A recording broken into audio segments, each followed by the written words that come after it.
Okay, ladies and germs, shout out to Old Dirty already with the super chat. La Reina de East Los Angeles. Ya tú sabes, maning.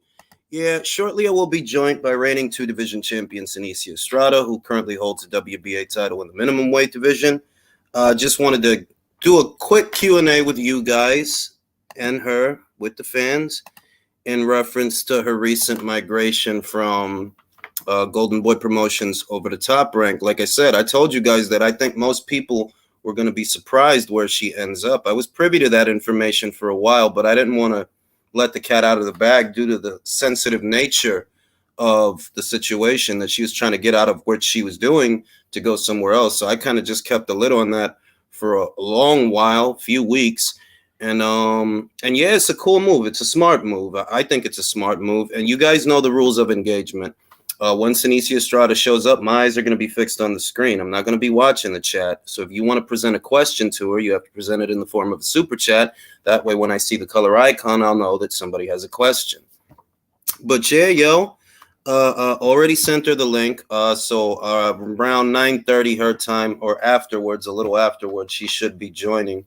And yeah, man, Firuza Sharapova, y'all might be familiar with that name. Firuza Sharapova made her MMA debut, and she beat the hell out of the girl. I wasn't expecting that. Usually, when you see a boxer cross over into the octagon, usually it doesn't go very well.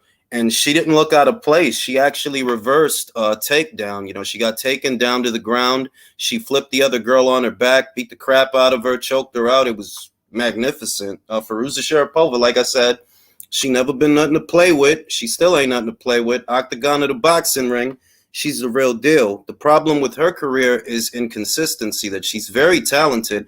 I think most people realize that when they saw her fight Katie Taylor, that she's not out of place with Katie Taylor. She's not an opponent that's going to go in there and get outclassed like some other girls. Her problem is that she really hasn't fought very many people that have the same talent that she does. Like, I don't think she's fully developed. If she were fully developed, we might have seen a different outcome in that fight, because she is younger than Katie, but she has some of the virtues that Katie Taylor has. She's very good in and out. You know, she has good feet, knows how to move, keep herself in a position to punch somebody in their face. There's decent speed there, decent combinations, and she's in and out while she does it. So she's not a stationary target. She's not just there for you to hit her. Her torso is a little bit static. She doesn't really bend at the waist much, but she's a good fighter. She's a very good fighter. And I'm glad to see that. I'm glad that it worked out for her, because one thing that I hate to see is boxers, especially female boxers, end up having to go to the octagon for money and then it doesn't work out. I hate to see that, because if those opportunities and if they were being paid right in the sport of boxing, that wouldn't happen. They wouldn't have to go over there and possibly get choked out or something, or kicked in the octagon. I hate to see female boxers cross over to MMA. I really do hate that shit. But I'm glad that it worked out for her, that she can now, you know, get back to boxing, because before the MMA fight, she said that her next fight would be a boxing match. I believe it's in August, so I'm looking forward to that. Once again, I've been saying she's very talented. The issue with her has always been consistency. A lot of fights that fell through. Most people don't realize that before Terry Harper fought Eva Wallstrom, right? Firuza Sharapova was supposed to fight her. It was her title shot. Firuza Sharapova had the WBC silver title, and she was supposed to fight Eva Wallstrom, but the fight fell through. And Terry Harper ended up getting that opportunity. So it's nice to see that she's still winning and that she didn't get, you know, just choked out in the octagon. Because like I said, I hate to see when that happens. I hate to see that. Shout out to Virtuoso. Super bad, bro. I'm wearing the Superman shirt because I'm talking to Super bad. Literally, like, I was going to wear my red hoodie with my hoodie on, but I was like, wait a minute, I'm talking to Seniesa. She's super bad, super shirt, super S. You know what I'm saying? And yeah, man, it's a very exciting time. Like I said, I figured that it's a good move for Seniesa. At least I think it's a really good move. That's the biggest sports network in the country. I've long maintained that Seniesa Estrada is that rare fighter that has it all, that they have a style that people are going to want to watch. They can give you a knockout or two when the opportunity presents itself. And outside of the ring, this is a fighter that has presence and charisma. They know how to talk. They know how to be marketable. That she could be the face, at least from where I'm sitting, for several different products, not exclusive to things related to boxing. You could see Seniesa Estrada probably being on the cover of a Vogue or on the side of a Revlon packet because she has marketability, and she's that rare fighter that has it all the stuff you need inside the ring and all the stuff you need outside the ring. And I've said that Golden Boy should have gave her more money. They should have did what they had to do to give her more money because she's a star. And if they can't see that, that's they loss. Because if Top Rank don't know how to do nothing else, they know how to groom fighters. They know. So it was a good move. I think it was a great move. Yeah. Sulem. Oh, there goes Sulem Urbina. That's the homie. I didn't know you had a YouTube, dog. Seniesa, yeah, she's super bad, dog. That's why I'm wearing the Super S. And I see that Seniesa Estrada has just, she liked the link. I sent her the link via Instagram. One of my favorite fighters. I'm not just saying that. You could look at videos from many years ago where I was ranting and raving about some Seniesa Estrada before she joined Golden Boy. I was like, yo, this fighter, they need to give her some goddamn money and sign her because she's the real motherfucking thing. So she'll be joining shortly. Shout out to the homie Sulem Urbina, one of my favorite people, one of my favorite boxers. You know what I mean? One of the nicest, most gracious fighters you could ever hope to come across. If you're not already a fan of Sulem Urbina, you should be. You know what I mean? She's one of the nicest fighters I've ever talked to. Tim Sheehy, hope he has you on for an interview. Oh yeah, I'll get Sulem on here. We did like 2 Q&As before. I would like to do one with her. For those that don't know, Sulem Urbina is going to be in action very soon. We'll get into more details about the card and support, goddammit. Jason Costa, que lo que, manín? Hell no, I didn't. What?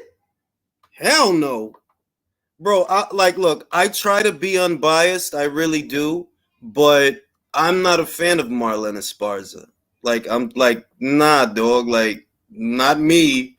Sulem knows that. Like, I talk to Sulem all the time, and she know I'm not a Marlen Esparza fan. I think Marlen got lucky with the Beth Zamora Silva. I think she got really lucky because I didn't agree with that. I think she got a little bit lucky with Naoko Fujioka also. It's like the fights are so close. The Beth Zamora Silva fight, I ain't gonna lie, I kind of felt like a Beth won that.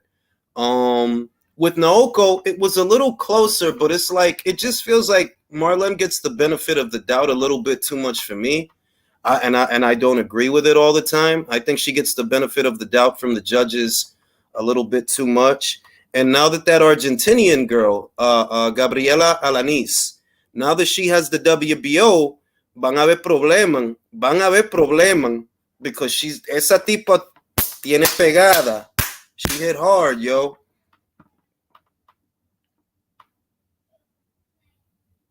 Marlen is too lucky to be as cocky as she is, for real. Yeah, I agree, Tim, that I'm not going to say that she's a bad fighter. I don't think she's a bad fighter, but I think that Marlen has been fortunate in certain decisions that I've seen. I do think that she's been fortunate that a lot of times it just seemed like, well, how could they have had it that wide or you know, and you know, that's irritating. That's irritating. Right now, someone is in the process of buying Sulem Urbina un elote, y ya se sabe. You know what I mean? And yeah, man, Seniesa Estrada, definitely one of my favorite fighters. Like I said, you can go back to videos I was doing 4 to 5 years ago, ranting and raving about this fighter. So it's, at least for me as an observer, as a spectator in this sport, it's very nice to see the fighters that I was talking about 4 or 5 years ago doing so well 4 or 5 years later, because I said that the fighter's a star. You just got to give her the opportunity, and the rest will fall into place. So yeah, man. Marlen is good, but seems she's been lucky. But you know, ya tú sabes, Carlos, ya tú sabes. To me, she's been very fortunate on the cards. That's all I'm saying. Marlen has been very, very fortunate. You know what I mean? And yeah, man, I wore the Superman shirt for the illustrious Superbad. That's why I wasn't gonna wear this, and then I thought, why not? Why not wear the Superman shirt? So ya ustedes saben, and I'm gonna have a couple of questions for Seniesa in reference to the move, in reference to what we can expect in the future, in reference to her influence by way of Michaela Mayer, because I read that Michaela Mayer actually convinced her to make a social media account on Twitter, just light questions, you know. And if you guys, like I said, if you have a question that you would like to present to Seniesa, just present it in the form of a super chat. I will see it and I will read it out, and you will get the answer that you're looking for. No, I seen the first super chat, Dirty. I seen it. I read it. Appreciate you, bro. La Reina de Los Ángeles. Ya tú sabes, manín. This is a bilingual channel. We speak English and Spanish, often referred to as Spanglish. I am not a Joe No Sabo. Spanish is my first language. I had to learn English. I learned the language actually watching Kojak. I used to watch Telly Savalas and Columbo, and that helped me learn English. A lot of people don't realize I'm Dominican. We don't all look the same, right? There's Dominicans that look like me, some. Not a lot these days, but some. And, you know, there's Dominicans that look like Big Papi, but we come in all shapes, sizes, and all the stuff in the rainbow and all the stuff. No, yo nací en Nueva York. Y que no me digan en la esquina, el venao, que eso a mí me mortifica. I do look like Andy Lee. It's the truth. I've always known that. When I was at the hospital, I've always known. Exactly, ESL, English as a second language. Tú sabes, ellos me ponieron a mí en ESL classes no sabiendo que yo sabía cómo hablar en inglés. Y yo estaba en ESL classes por como 3 años because they never asked me, do you know how to speak English? And one day, la profesora, she asked me to read something in English. She's like, wait a minute, you speak English? I'm like, yeah, I speak English. I've always spoken English. And then they transferred me out of the ESL classes and put me in the regular classes. That was funny as hell. My grandmother was like, ¿y por qué te cambiaron la clase? Because I didn't know I spoke English. I was in ESL classes, I think, for 3 years. It was either 3 or 4 years, and they literally didn't know that I spoke English. That shit was funny as hell, man. That was a thing back then. Here's Seniesa. Let me introduce to you the reigning 2 division WBA minimum weight WBO light flyweight champion Seniesa Estrada. How you doing? Hi, I'm doing great. How are you? Very good, very good. So I don't want to take up too much of your time. I'll just start with a light question. All right. We know that you migrated from Golden Boy over to Top Rank, but around what time did you start to feel like you wanted to change your decorum and you wanted to go somewhere new? I wanted to stay with Golden Boy. I just I didn't think about leaving. I wanted to stay. I wanted to hope that we can come to an agreement and work things out. But I mean, unfortunately, for the past 6 months, that wasn't the case. We just couldn't come to any agreement on both sides. So we just decided to part ways. But I'm grateful for the years that I spent with Golden Boy Promotions. I've built some really good relationships with many of the employees, and I was around them for years. So I'm definitely gonna miss the employees of Golden Boy and the people who I've been around for years. But I'm just happy to be moving forward with my career with Top Rank. I'm extremely excited. All right. We know that there was a plan in place last year for you to potentially unify titles with Yocasta. That was, I remember, a plan that they were talking about for early this year. But now that you're both under separate promotional banners, do you view that as a difficulty? You know, because Yocasta's going to fight Tito Tinunian unification match. Is that fight still a possibility? With me and Yocosta, yes, definitely. I believe it is a possibility. I know that Top Rank is going to do their best to try to get me the unification fights that I want. So I'm confident and everything that they're going to do to make sure that I get unification fights and that Yocosta and I get to still face each other. So I'm sure it'll definitely happen. With Yocasta being at Golden Boy, there's another champion, German champion, WBC champion, Tina Ruprecht, who actually fought Yokasta before and beat Yokasta before. Is that also someone you're in talks with or communicating with to do a unification fight between you and her?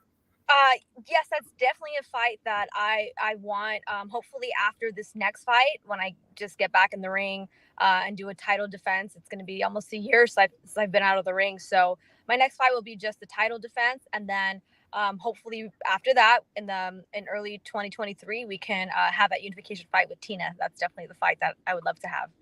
Do you view Tina as perhaps being a better unification match than Yokasta Valle, for example, because Tina beat Yokasta Valle maybe like 4 or 5 years ago? Do you view her as a more solid opponent or a more solid champion than Yokasta? I definitely think that Tina is the more solid champion. I think she's skillfully she's better than Yokosta. She defeated Yokosta. I did watch the fight, and yeah, I think she is a better champion. So I would definitely like to face her next, and then hopefully Yokosta after that. Mm, And I okay. want to get the all the belts at 105, and then I can go up to light flyweight, and then get the titles there as well.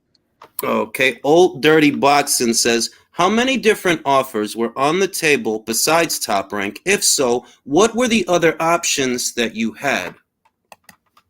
There was in total with Top Rank 3 different options of three different promoters, and they were great offers, but I felt like Top Rank was just the best to go with because of the platform and the exposure, and they have history of just being such a great promotional company in boxing, and my team works really well with them, so I'm happy that they gave me a deal that I was extremely thrilled about. Mm-mm. Matchroom, I read that Matchroom was also in the running. Ultimately, what was the deciding factor for you between the offer from Top Rank and the potential offer from Matchroom? Besides the top rank offer being better financially, and also, like I said, I think the ESPN platform is just something that I need. It's something that is going to give me exposure all around the world. It's easy access. It's a platform that has been around for so long and that everybody knows. And I believe for somebody like me, I think the zone is great. I loved working with the zone. I love the whole crew, everyone that from the production to just everyone who has their hand in the zone. I absolutely love them, and I'm really going to miss them. But I just feel like the ESPN platform was just such a better fit for me, especially right now with where women's boxing is. Right, there's no better timing than right now to be with the promotional company and platform like Top Rank. And they've done such a great job with Michaela. So seeing what they've done with Michaela really made me want to just be with them even more. Mm-mm. In reference to Michaela, I read that she helped influence you to actually make a Twitter account, that you didn't really use Twitter before that, but she actually convinced you to do it. What did she She say did. that led you to start? Because Twitter is like awful, Yeah, honestly. So it is. what? It really is. And I've tried being on Twitter about maybe 3 years ago, and I just couldn't do it. Like I didn't have, I don't know. I didn't have anything to say. I was like, what do I say? Like, I hate Twitter because everyone just likes to give their opinions about everything. You can't say anything without some pissing somebody off or somebody saying something stupid. So I was just like, I can't do this. I hate social media as it is. So Twitter was even worse. So we were having lunch before we walked to Madison Square Garden to go watch Katie and Serrano fight. And Michaela's like, you need to get on Twitter. Like, what are you doing? Like, it's such a good platform for you to say what you want to say and for people to get to know your personality and who you are. And I didn't really understand that until I gave it another shot. And I was like, okay, like, what do I tweet? Or like, how do I tweet? And she's like, you just be yourself. Like, just say what you want to say, if whatever's on your mind. So that's what I've been doing, and I'm kind of getting the hang of it, I think. But it's cool because you can't. She's right about being able to just show your personality more and say what you want to say. You can't really do that on Instagram. It's not the same as doing that on Twitter. And besides that, she also told me how most of the media is on Twitter, which is something that would be good for me. So yeah, Michaela gave me some great advice. I'm glad I'm on Twitter. I think I'll be staying on Twitter this time. So yeah. Yeah, because Twitter is it's just like you said, and but that's literally why I use it. Like, even though I don't like that app, most of the media is there, the news is there, so you got to use it. Right. So, how is your experience with that social media app? Like, are you liking it now? Like, you're like, oh, this isn't that bad. I mean, I have my days. Some days I'm like, I hate social media, and some days I'm like, okay, I can do it. But I don't know. I think the best thing about it is that, you know, I have my friend help me out with social media, so I don't always have to be on it. I don't always have to, you know, check messages or see people's comments or responses. So it's just that you got to have like that healthy balance to keep your mental health right, you know? Yeah, definitely. Now, I've read that there's going to be a strong focus for you moving forward on doing shows in the West Coast. Talk to people about that for those not already familiar with that aspect of what's going to happen moving forward. Yeah, I know Top Rank was definitely interested in bringing more shows to Southern California. So now that they have me, and I'm from LA, born and raised, so I hope that we can bring more fights to LA. So that'll be great. I love fighting here in LA, and I know Top Rank will put on some great shows here in LA. So I'm excited about that. Now you've been around longer than people realize. Like, there's people that I think the last 2 or 3 years are really starting to get to know you, but you've been around longer than that. What's it like for you being 22-0? When you debuted as a professional, it was a completely different sport. What's it like for you now? Wow. Yeah, it doesn't seem like I turned pro that long ago. Like, when I'm reminded and I see the year, I'm like, oh my gosh, like it's been such a long process and journey into the pros.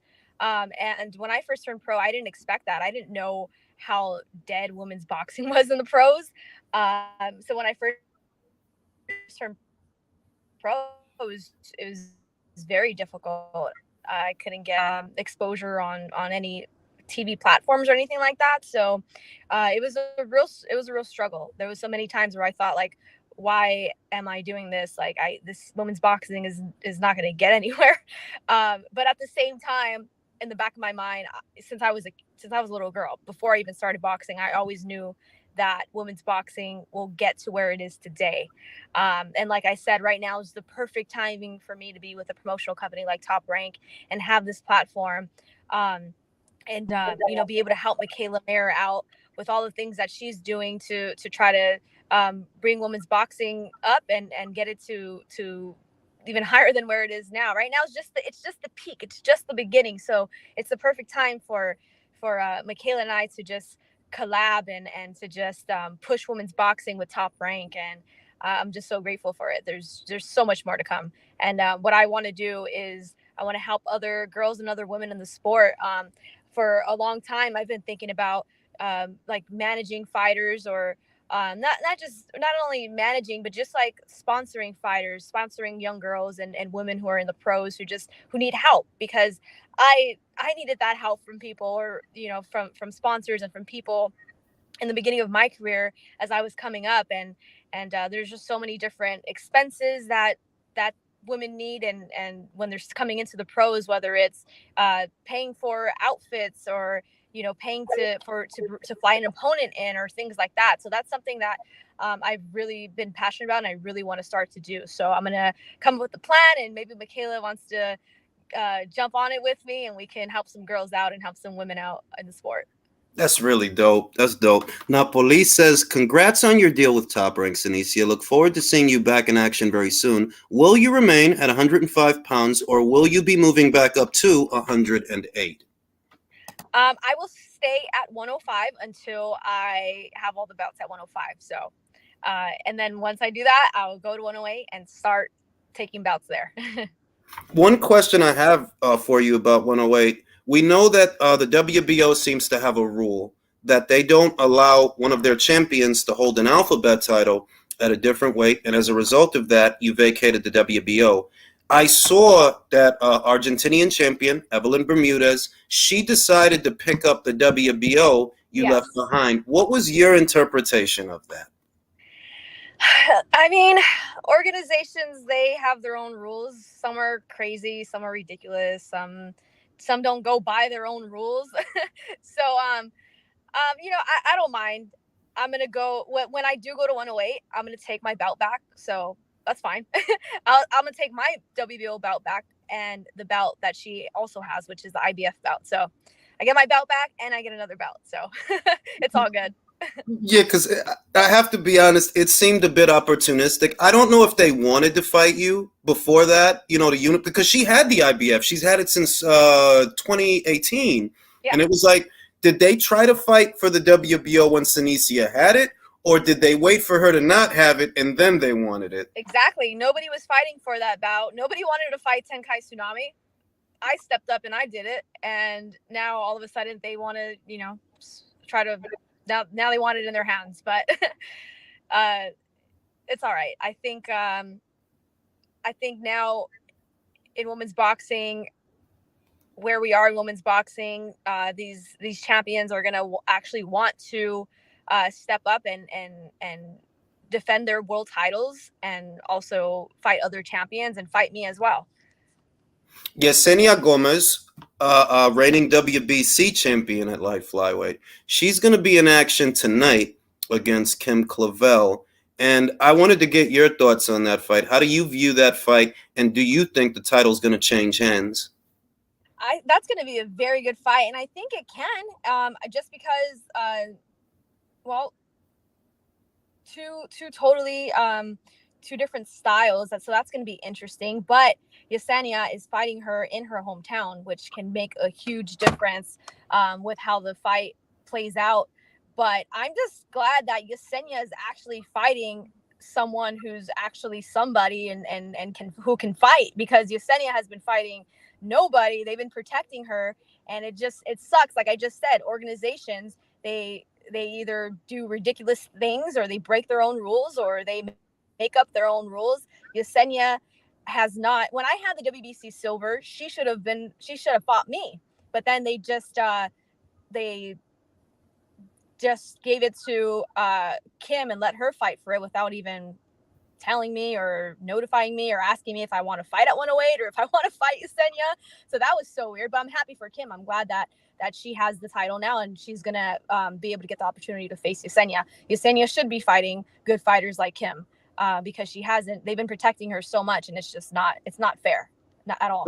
I've talked about it a lot. There's a Mexican fighter that goes by the name Kenia Enriquez. Kenia was interim champion since 2018. She was interim champion for 3 years. They never ordered the fight between her and Yesenia. So I definitely agree with you that they've protected her, and I think that the Alphabets have been a party to that protection. Because how could you have an interim champion for 3 years? Yeah, exactly. I had the WBC silver for about 2 years before they just let Kim fight for it. So yeah, and we were trying to make that fight happen, and her promoter straight out told Golden Boy Promotions, I'm gonna get her a couple of easy fights before we face Seniesa. Like, he straight out says it, and that's not fair. It's not fair that the organization doesn't say, no, you're not gonna get easy fights first. You're gonna face who you're supposed to be facing. But it's all good. I'm gonna get my belt at 105, and I'm gonna go up to 108. And if Yesenia has the belt, she's gonna have to face me, and I'm gonna get that belt. Mm-mm. Now, that's the boxing stuff. Outside of the boxing stuff, because I know you travel a lot. At least I've heard you travel a lot, and you're working on things just outside of plain old boxing. Talk to people about some other things that you're working on. Yeah, there's so many other things outside of the ring that I'm working on, things that I want to do, such as acting and doing print ad stuff and things like that. I've been taking acting classes, broadcasting classes, different things like that, just to do all the things that I enjoy doing outside of the ring. But boxing is my main focus, no matter what, all the time. My only focus right now is getting back into the ring in November and defending my world title. and picking up other titles after that. So I'm pumped. I've never been more excited and motivated. I'm in the best place that I've ever been in my career right now at this moment, and it's only going to get better. So I'm looking forward to the years to come with Top Rank. Mm-mm. Napoli asks, if nobody wanted Tenkai Tsunami, they really don't want to deal with South Californian Tsunami. That's That's right. cool. That's cool. Did you always have an affinity for commentator work? Because a lot of people, in between the fights, they started seeing you do commentator work, and it's like it came naturally to you. Did you have previous experience in that, or was that really the first time that you were doing commentator work? Yeah, my first time, I never had any previous experience with that. Broadcasting is something that I've always wanted to do since I was a little girl. Since even before I started boxing, that's what I wanted to do in life until I fell in love with boxing. Then I was like, oh, forget broadcasting. Like, I want to be a fighter. I really enjoy commentary. I really enjoyed working with DAZN. I learned so much. And like I said, I had no experience. It was just, I kind of just like was thrown in there and went with it. And with the help of the team that was working with me on DAZN, they try to guide me as much as they could. But now I feel, since I've worked about 5 to 6 DAZN shows now, I'm very comfortable. I understand how the whole process works and the timing of everything and things like that. So I'm ready to broadcast on ESPN. Now, you're good friends with Danny Trejo, also known as Machete. He's been in a million movies: Con Air, Desperado, The Machete. He's been Dust Till. He's been in everything. Is Yeah. he going to help you get into the acting? Because I could see it happening. Yeah. You could be an actress. Like, is he going to Yeah. help you with that? He's definitely been a help with different things different jobs outside of the ring that I've gotten in the entertainment business. His agent has been working with me and helping me as well. So yeah, Danny's a huge help. And like what I love about Danny is he does not care about my boxing career. Like, yes, he loves it and he's going to be there to support me no matter what, but he cares for me as a person and he cares about what I'm going to do after boxing. That's always his concern. He's always like, Miha, what are we gonna do after your career? Like, we got to get you started now. We got to get you prepared for that. And that's the best thing ever, to have somebody in your life who just he doesn't care about me fighting for the next 5-10 years. He wants me to get the job done and make what I want to make in the short term, in the shortest amount of time, and make the most money that I could, and completely just move forward and do other things that I love in life. So, yeah, I love Danny. He's amazing. Mm-mm. Old Dirty says, "Love your commentator work. You are a natural." Thank you. Thank you. I feel like I feel like I'm still improving. I still have so much to learn when it comes to commentary and broadcasting, but I definitely am very passionate about it. So I would love to continue to do some more work. So we'll see if you guys see me on ESPN doing some commentary soon. Now, you were actually at the Katie Taylor versus Amanda Serrano fight. What was it like to see, for you being a female boxer, having seen both phases of the sport, when it wasn't popular and when it became popular? What was it like for you to see so many people congregate for a women's main event? Oh my gosh. I was there in the second row at Madison Square Garden, and it was insane. Like, it was so there was there was no I can't even explain the feeling. It was just the atmosphere was crazy. It was like being at a Canelo fight, and it was just amazing to see that everybody was there for two female fighters who were the main event. It was incredible, and just knowing how far women's boxing has come. Like I said, when I was a little girl, I always knew that women's boxing will get to that point, and we will see a huge women's boxing fight. And that day, it was that day. And so to just be there in that moment was amazing. I was sitting next to Christina Cruz, and I always tell everybody, like, we kept looking at each other the whole time, not just during the fight, but like the ring walks. Right from the beginning, we're like, oh my God, this is crazy. This is crazy. Like, that's all we kept saying over and over, because it was just crazy. Like, that was the only way we could describe it, as just like, this is crazy, because we have been in women's boxing for so long. We've seen it when it was just it was unheard of, and it was nowhere, nowhere to be found, nowhere to be talked about.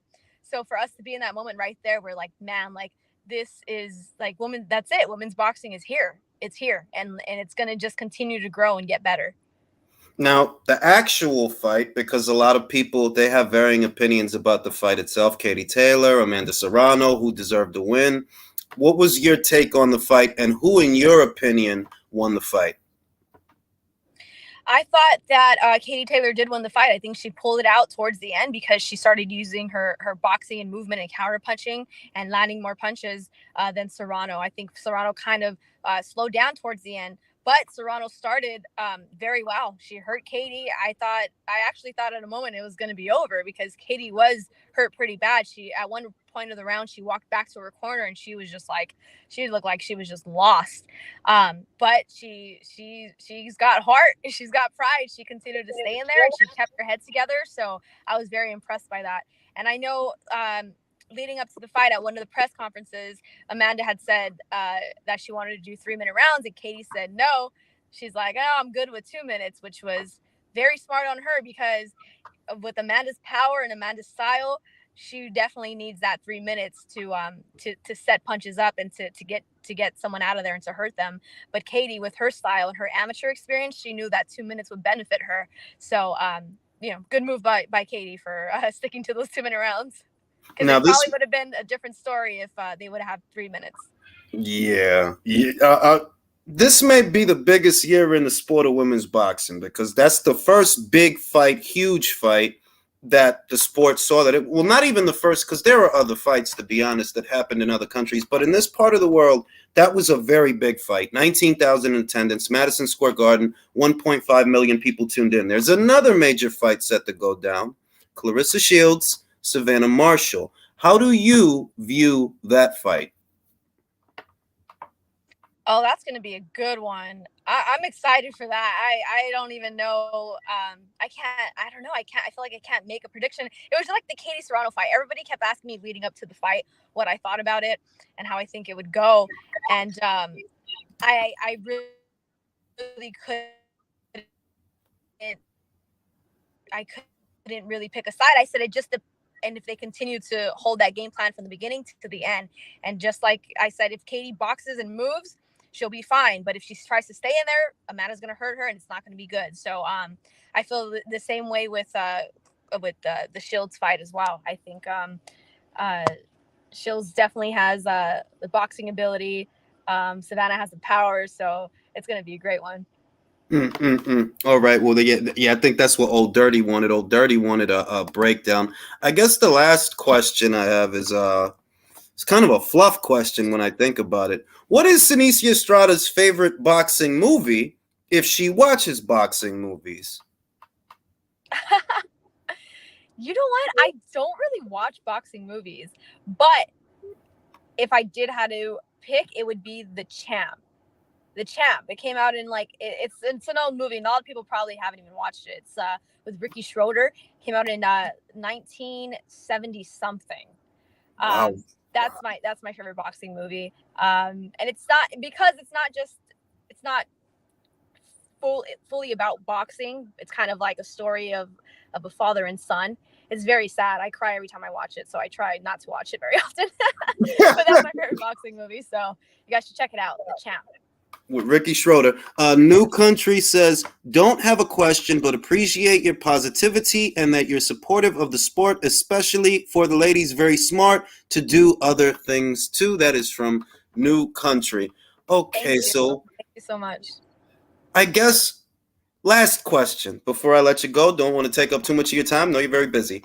Your top 5 female pound-for-pound fighters in the sport in no particular order. In no particular order. Okay. Me. Well, not particular orders. I'm just saying top 5. Me.